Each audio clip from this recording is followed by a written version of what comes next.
এই মাসটাতে একটা জিনিস করব, এই মাসটা এলে মাসটাতে একটা জিনিস করব, হয়তো একটা ভালো প্যান্ট, ভালো একটা শার্ট, ভালো একটা গেঞ্জি, এগুলা নেব। কিন্তু কি করি জানেন, নিতে পারিনি কেন?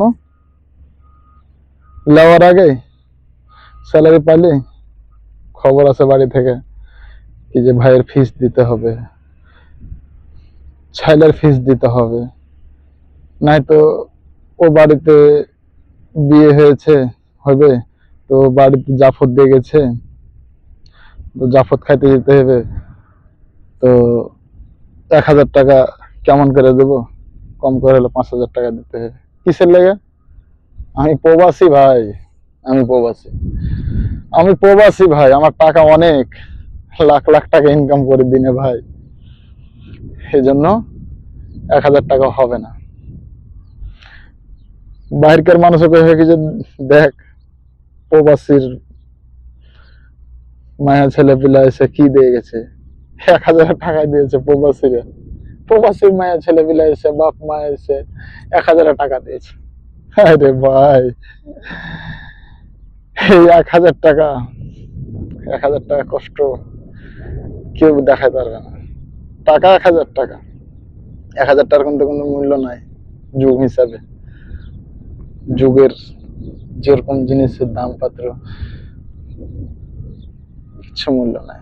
প্রবাসীরাকে কেউ দেখে না ভাই, প্রবাসীরাকে কেউ দেখে না।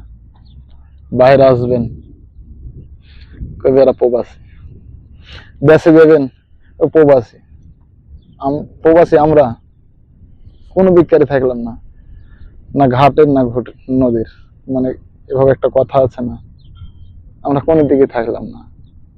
আমরা কিভাবে থাকলাম, ওই নদীর মাঝখানে পড়ে থাকলাম। কিসের জন্য?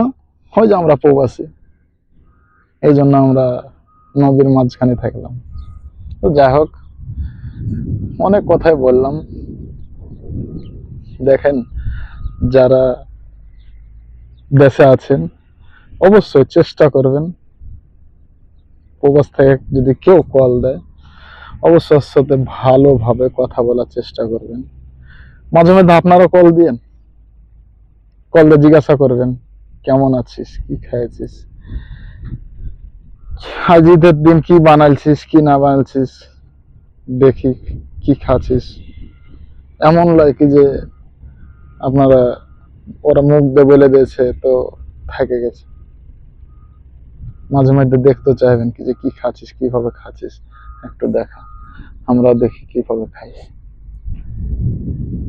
কখনো বলবেন না প্রবাসে আছে অনেক ভালো খাইছে অনেক ভালো আছে, কখনোই বলবেন না। যদি ভালো খাইতো ভালো থাকতো তাহলে প্রবাসে এসে পড়ে থাকতো না ভাই, মা বাবা প্রবাসে এসে পড়ে থাকতো না, এরা দেশে যে কিছু করে খাইতো। বাংলাদেশ থেকে তো অনেক মানুষই ধরেন ভিডিও করছে প্রবাসীরাকে নিয়ে, ভাই ওরা বাংলাদেশে থাইকে ওরা এমনি বলছে, আর আমরা প্রবাসে থাইকে আমি আমি বলছি, আমার আমার জায়গা থেকে দাঁড়িয়ে আমি বলছি আমি প্রবাসে থাকি। এই একটা গর্ব কি যে আমি প্রবাসে থাকি। আলহামদুলিল্লাহ, আল্লাহ অনেক ভালোই রেখেছে, খারাপ রাখেনি। দিন শেষে সন্ধ্যা হলে অনেক ভালো আছি, এটাই জানি।